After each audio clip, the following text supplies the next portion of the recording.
vast weight, an incarnate nightmare that I had no power to shake off, incumbent eternally upon my heart. Beneath the pressure of torments such as these, the feeble remnant of the good within me succumbed.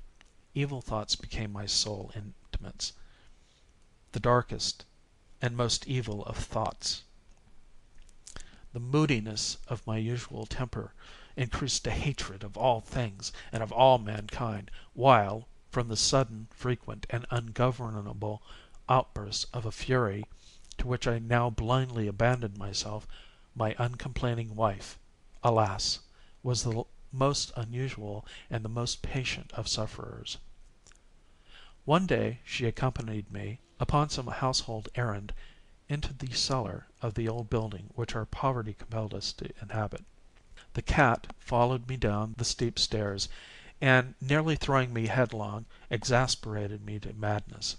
Uplifting an axe, and forgetting, in my wrath, the childish dread which had hitherto stayed my hand, I aimed a blow at the animal, which, of course, would have proved instantly fatal had it descended as I wished. But this blow was arrested by the hand of my wife.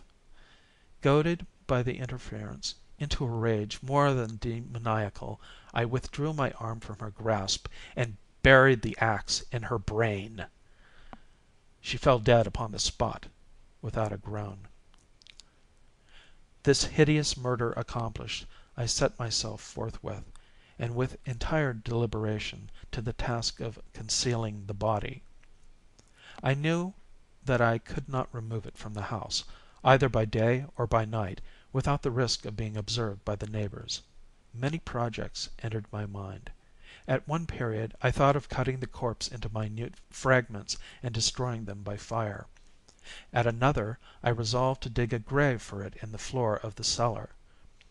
Again I deliberated about casting it in the well in the yard, about packing it in a box as if merchandise with the usual arrangements, and so getting a porter to take it from the house.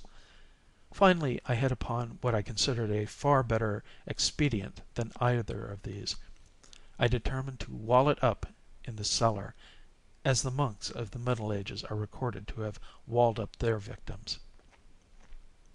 For a purpose such as this the cellar was well adapted. Its walls were loosely constructed, and had lately been plastered throughout with a rough plaster, which the dampness of the atmosphere had prevented from hardening. Moreover, in one of the walls was a projection, caused by a false chimney, or fireplace, that had been filled up, and made to resemble the red of the cellar. I made no doubt that I could readily displace the bricks at this point, insert the corpse, and wall the whole up as before, so that no eye could detect anything suspicious. And in this calculation I was not deceived.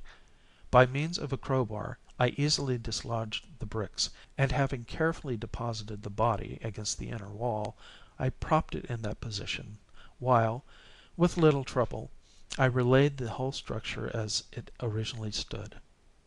Having procured mortar, sand, and hair, with every possible precaution, I prepared a plaster which could not be distinguished from the old, and with this I very carefully went over the new brickwork. When I had finished, I felt satisfied that all was right. The wall did not present the slightest appearance of having been disturbed. The rubbish on the floor was picked up with the minutest care. I looked around triumphantly, and said to myself, "Here, at last, then, my labour has not been in vain." My next step was to look for the beast which had been the cause of so much wretchedness, for I had, at length, firmly resolved to put it to death. Had I been able to meet with it at the moment, there could have been no doubt of its fate. But it appeared that the crafty animal had been alarmed at the violence of my previous anger, and forbore to present itself in my present mood. It is impossible to describe or to imagine the deep, the blissful sense of relief which the absence of the detested creature occasioned in my bosom.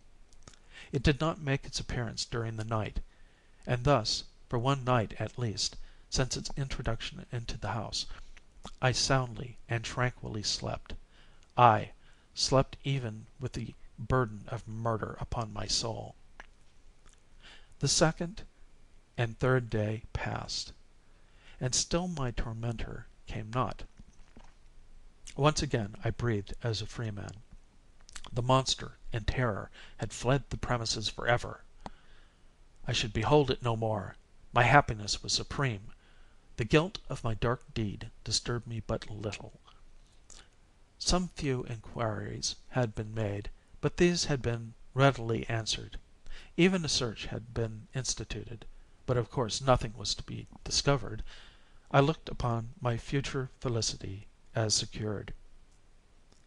Upon the fourth day of the assassination, a party of the police came, very unexpectedly, into the house, and proceeded again to make a rigorous investigation of the premises. Secure, however, in the inscrutability of my place of concealment, I felt no embarrassment whatever. The officers bade me accompany them in their search. They left no nook or corner unexplored. At length, for the third or fourth time, they descended into the cellar. I quivered not in a muscle. My heart beat calmly as that of one who slumbers in innocence. I walked the cellar from end to end. I folded my arms upon my bosom, and roamed easily to and fro. The police were thoroughly satisfied, and prepared to depart. The glee at my heart was too strong to be restrained. I burned to say, if but one word, by way of triumph, and to render doubly sure their assurance of my guiltlessness. "Gentlemen," I said at last, as the party ascended the steps, "I delight to have allayed your suspicions. I wish you all health, and a little more courtesy. By the by, gentlemen, this is a very well constructed house."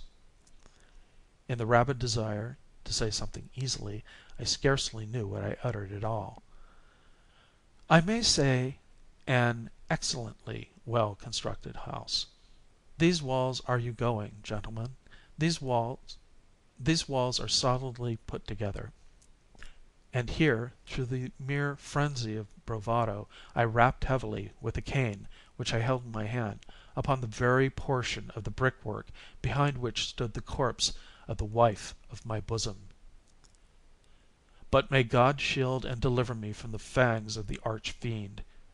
No sooner had the reverberation of my blows sunk into silence than I was answered by a voice from within the tomb, by a cry of at first muffled and broken, like the sobbing of a child, and then quickly swelling into one long, loud, and continuous scream, utterly anomalous and inhuman, a howl, a wailing shriek, half of horror and half of triumph, such as might have arisen only out of hell, conjointly from the throats of the damned in their agony and of the demons that exult in the damnation.